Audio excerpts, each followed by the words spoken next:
Hello, welcome to a rather unexpected Fragments of Rock. You found a gem in your garage again, haven't you? And it's what it would be in one of my sort of top 50 kind of singles of all time, from that group anyway. That track would be Boogie Nights. Unbelievably good track. And I didn't realise you'd met them, but also met the writer as well. Yeah, Rod Timberton. So I was reminded of it all when this chap came and knocked on my door. Not Rod Timberton, but Jed Pittman. He lived up the road, and he said, I've been a big fan of Rod Timberton all my life, and I've written a book called The Invisible Man, and I've included the whole of your interview on BBC Radio Nottingham in the book. He said, but I didn't ask you your permission. Does that matter? I said, no, you can have it, of course. So that reminded me about the story of how I first got to meet Rod Timberton. This is what happened. GTO Records were really famous for one band, the Dooleys. And GTO Records, as a result of that, had nothing else really in their stable of talent. And so when the record rep used to come round to the radio stations, he was regarded as a bit of a middle-of-the-road joke. And he was a really nice bloke. He came up to me and he said, I wonder if you could do me a favour. He said, I've just received this album, pretty unprepossessing cover, isn't it? Yeah, they are. He said, will you give it a listen for me? I said, yeah, of course. I wanted to help him. So I listened to this album that night around at our house, and I was just blown away. I phoned him up the next day. I said, this is just sensational. Really? He said, yes, I'm going to have it as album of the week next week. Really? He said, I'll get the band to come down and see you. So it was all organised for me to meet Johnnie Wilder at Chicago Heatwave and another member of the band, which happened to be Rod Timberton. And they didn't turn up because they were delayed. It wasn't intentional. It was one of those terrible delays. And as a result, he said, next time we're in town, next time I'm coming down to Nottinghamshire, I promise you, we'll pop in and see you. So as you'll find out in the interview, they were pretty tired when they got to me, but they were playing Hutton and Limby Mine as well. In they came. That famous gig place. Well, see, that Miners' Welfare's put on good acts in those days. So yeah, it is strange. And they came in. There was Johnnie Wilder, this sort of smiley chap with great talent, and this chap who really looked quite lank. He certainly didn't look the sort of person who would write soul music in any stretch of the imagination. You wouldn't even think he'd write, sort of ballads for the Dooleys. And he came in, and I said, "Did you write this? Boogie Nights. Did you write this Always and Forever?" And that's how it started. But I didn't. He was very slow in coming forward. Rod was. It was mainly Johnnie Wilder. And that's incredible because he then went on to write, like, I was presuming why the book was called Invisible Man. He went to Michael Jackson, and not just any Michael Jackson track. He wrote Thriller, didn't he? Thriller, yeah. Thriller. Well, that's not a bad one. It's not a bad one to start off with, is it? So, and he wrote George Benson, Give Me the Night, was it? He wrote for Donna Summer. Who else did he write for? Chaka Khan. Chaka Khan. Oh, and he worked alongside Quincy Jones a lot. I know that. Yeah. And Quincy Jones was one of my heroes. Yeah. And another one of my Herbie Hancock, one of my heroes, wrote with him as well. Yeah, so yeah, and he even wrote co-wrote the theme tune to Oprah Winfrey show as well. So yes, that's right. Yeah. But he also wrote a jingle. Yes, he did. For a John Holmes. So. He wrote it, he wrote it especially for me. So I rank alongside all these famous people. Yeah. Yeah, you've got something to come. Yeah, come on. Should we hear the jingle now, or should we do the interview? Tell you what, we'll hear the interview. Yeah, and then we'll whack in the jingle. Right. Okay. Let's do that. Let's tease everyone with that one. That's great. Let's listen to the interview first. I'm very pleased to say that in the studio I have with me two members from Heatwave. I think it's fair to say the key members, Johnnie Wilder and Rod Timberton. Welcome to Roundabout. Hello, good afternoon. Nice to be here. And can I first of all say how much I appreciate the fact that you've made it, because I know you've hailed down here from Liverpool. In fact, I think you got to bed last night about 4 o'clock in the morning. That's correct, yeah. So where have you slept? I mean, have you managed to sleep at all? Well, actually, In fact, when we went back to the hotel, we had some guests that came back. Chris from The Real Thing and all, they were down to see the gig, and they came back to the hotel, and we sit up and talked roughly to about 5 o'clock before I actually laid in to get up for 8 o'clock this morning. You look so fresh, I can't believe it. It's only misleading Only to look. outside. If you look at the backgrounds of the various members of the group, Johnny, and you look how they came together, you've already planned a half-hour documentary, haven't you, really? It helps in interviews. When we run out of conversation, we can always talk about the people in the group. The nationalities are spread.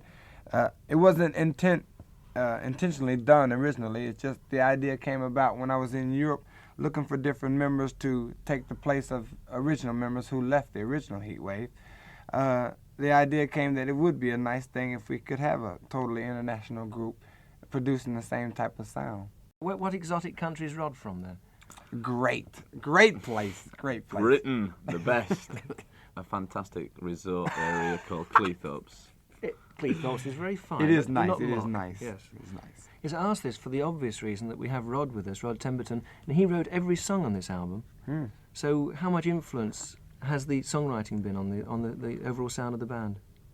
Well, I mean, when I first joined the band, I wanted to learn to write American music, and it was a good opportunity. So the funky stuff came through that. I studied the American scene, what was going on there, and started writing from that. Personally, I like writing slow songs. I like melody, strong melody, and so that's my own thing.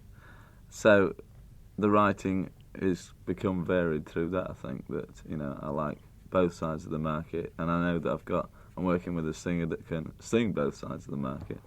So, you know, that's great. It's just exactly what we wanted. It is remarkable because I'm sure when people hear Heatwave, I'm sure when the record first came out, Boogie Nights hit the airwaves, everybody thought first of all they must be American, and it must be American composition. They wouldn't have thought a young lad from Cleethorpes wrote them.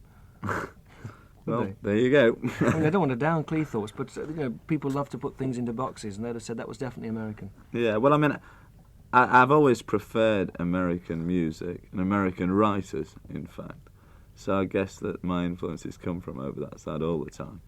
So I guess that's why it sounds American. So I guess that my influences come from over that side all the time. So I guess that's why it sounds American.